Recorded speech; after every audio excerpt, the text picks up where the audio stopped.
కొత్త టీవీ వచ్చింది. ఇల్లు షిఫ్ట్ అయ్యేటప్పుడు టీవీ స్క్రీన్ పగిలిపోయింది. ఎట్లా పగిలిపోయిందని అయితే అడగకండి.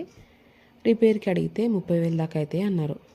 అదే 30,000తో కొత్త టీవీ వస్తుందని చెప్పేసి ఇండిపెండెన్స్ డే ఆఫర్ నడుస్తుందండి. అమెజాన్, ఫ్లిప్కార్ట్లో టీవీ సెర్చ్ చేస్తే మోటరోలా కంపెనీలో కనిపించింది. టీవీ వచ్చిన నెక్స్ట్ డేనే టెక్నీషియన్ వచ్చి టీవీ ఫిట్ చేస్తున్నాడు. ఇప్పుడు మా మమ్మీ చూడండి, టీవీ ఏమైపోతుందో, మళ్ళీ పాత టీవీ పగిలింటే ఎక్కడ పగిలిపోతుందో ఒక్క ఆయన లేపుతున్నా ఎంత బాగా హెల్ప్ చేస్తుంది ఆయనకి. ఎంత అన్నా మనం వేలు పెట్టి బ్రాండెడ్ టీవీలు, పెద్ద పెద్ద టీవీలను కొంటాం, కానీ వాటికి ఇంత ఏమైనా దేనికి పనికిరావు. అవిగా మళ్ళీ 1,000 పెట్టి రిపేర్ చేయించుకోవాల్సి వస్తుంది.